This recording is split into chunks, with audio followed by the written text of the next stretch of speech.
Today we're going to talk about the Industrial Revolution beginning in England. It's time to gather your supplies. You'll need a piece of paper. It could be a line, notebook, copy paper, a pen or pencil, highlighter, and color pencils. All right, let's get started. Today we're going to talk about the Industrial Revolution. So we'll go ahead and put our title at the top.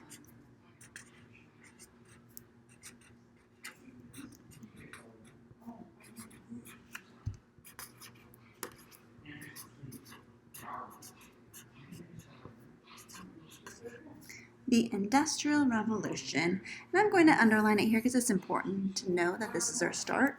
The next thing you need to know is, where did it begin? It's very important. Began in England. And it started around the 1750s. So you've got your highlighter, and I'd go ahead and highlight this. It's important to know. The 1750s was also the same time the political revolutions were happening.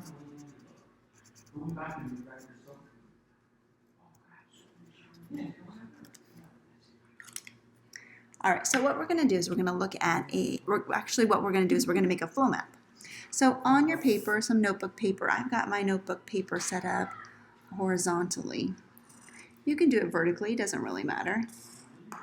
But I'll make 4 evenly spaced out squares to represent our flow map, because what we're looking at is change over time. How are things changing over time? All right, so we've got our 4 boxes. So again, where did we say it began again? England, that's right. So question 1, why England? And on all of my little informations, all of my details, my most favorite thing to do is to make pictures, because when you make a picture, you're more likely to remember what the topic was about. And the pictures I make, you'll see, are very simple, but they help you get a much better idea of time period. So I'm just going to write England here, because this man is from England. If you look at his picture, there should be something you might notice about this English king. You guessed it. He's got a nice big muscle, trying to show us that England is very powerful right now.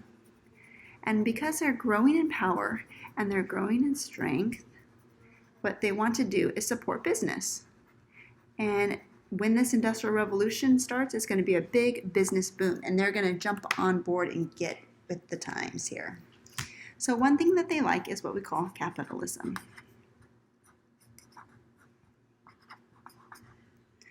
Capitalism supports private business.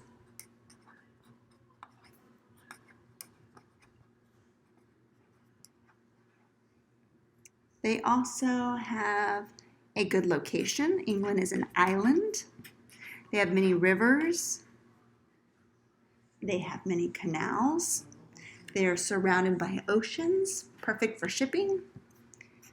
They have labor, plenty of people to do the work. Many resources.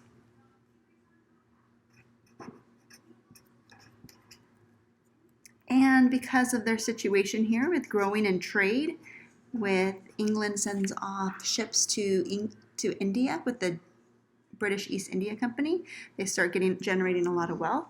So they have a lot of capital, which is also known as money.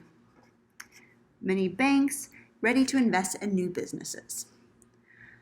So step 2 is, again, why England? So we have all of these different factors, what they call them, the factors of production. Well, the next most important is the resources. You cannot have the Industrial Revolution if you do not have resources. So here what we're going to draw is the 2 main resources, coal and iron. And how do you extract these resources from the earth? Well, these resources have to be mined. And so as soon as they figure out they are plentiful in the resource, mines are developed and set up and ready for booming.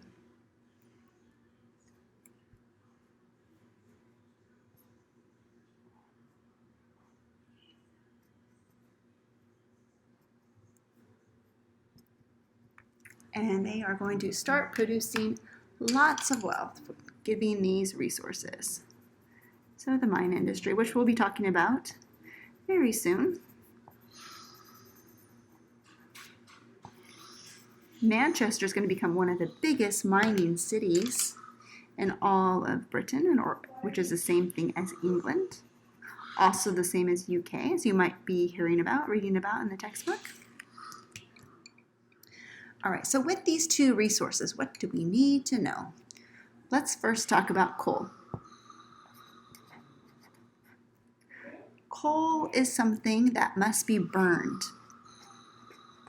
When you burn it, it's going to create something very powerful called steam.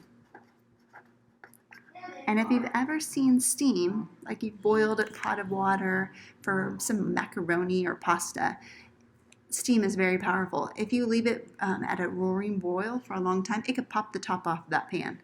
So imagine if you have a ton of coal and you get it steaming hot, it can fuel turbines, which will then spin things around and around and around. And that is going to create energy. Very important. The second resource is going to be iron, which is a metal. And this is going to be used to make machines.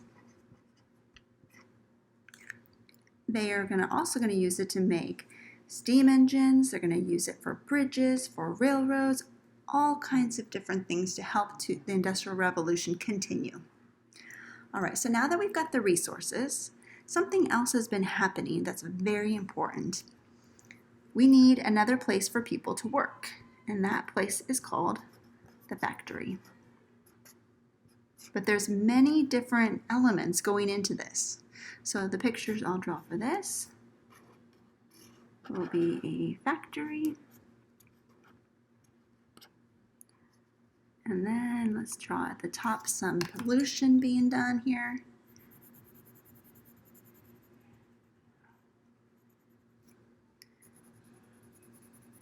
So you can see this factory's getting all colored in. Something that's interesting I'm going to set up with the factory with these windows right here.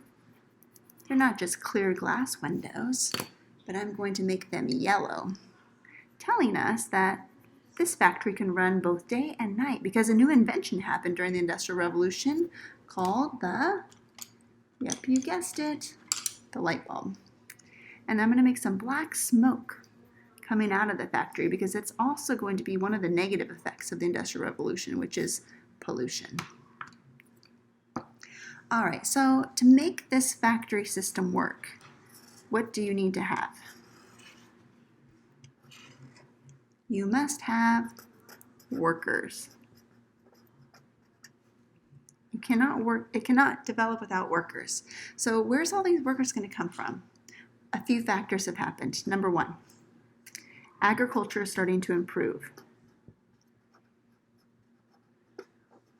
which means people are becoming better farmers. They're learning new tips and tricks about being a good farmer and how to increase crop yields, which means they use new things, machines, to help them get the job done, like a seed drill, which is going to help them to really plant their seeds in a straight line, help them stay organized with their crops. They're going to use fertilizer. They're going to use mixed soil. They're going to use this technique called crop rotation, moving the crops around to preserve all the vitamins and mineral in the soil, and crops are going to increase. So this is all going to equal more crops.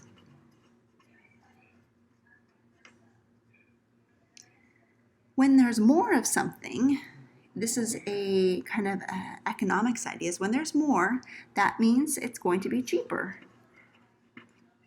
right? Because there's more supply and available to everybody. Now, if you remember from French Revolution, did they have enough bread for everyone? No, they did not. Therefore, the price of the bread was so expensive, and that's why people were dying.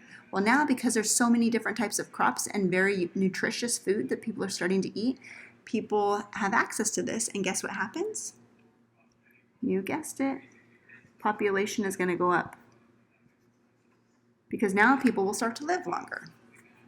So there's more people who are living longer, being healthier, and there's more food, and it's cheaper, affordable for people. So that's step one in a right direction as opposed to the last unit. But because they're becoming a little bit better farmers and they're using new machines, guess what happened to the farmers? They lost jobs. Because we don't need everybody to be a farmer anymore. It used to be in the old days, everyone was a farmer, right?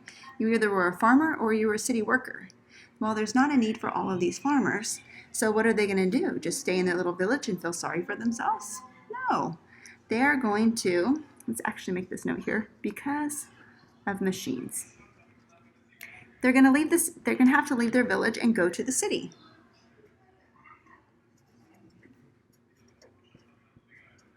And guess what kind of work they're going to look for in the city?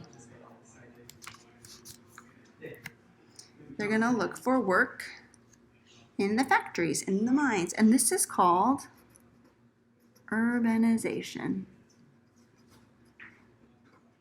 It's a very important concept. So when you leave the countryside,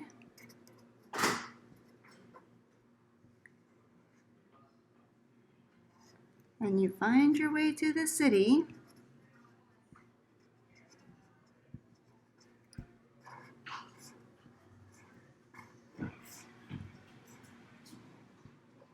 it is called urbanization.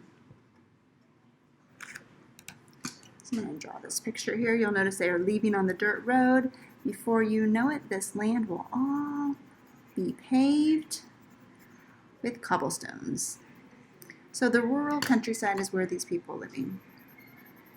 And they're moving to the busy, busy city to find jobs in factories or just outside of the city to find jobs in the mines.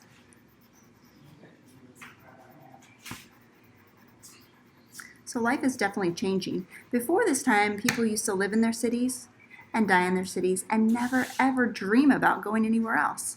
It just wasn't part of their reality. But now with the access to new technology for transportation and even having access to more money, people start to think about different things and they start to travel and they start to move. And if their factory were to shut down, guess what? They might have to move to a new city to find a new factory job.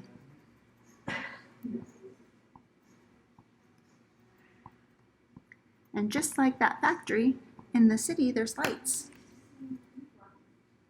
All right, so what happens next? All of these things working together is going to create this period we know as the Industrial Revolution. Now, here's an important fact. There's two industrial revolutions. The first, which took place where it started in England. And very quickly, it's going to spread to other places in Western Europe.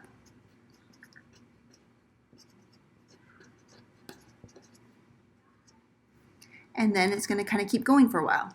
As time goes by, guess who's going to have the second industrial revolution? Countries like the USA, Russia, and Japan. And then I'm going to make another ... telling us to be continued because there's still other people who are, well, maybe not people, other countries who are going to have the Industrial Revolution. There's even countries right now today that have not industrialized and who are still looking to industrialize. So industrialization continues on and on. When you're finished, your notes will look like this. We're looking at change over time in England. What are the most important factors for making the Industrial Revolution?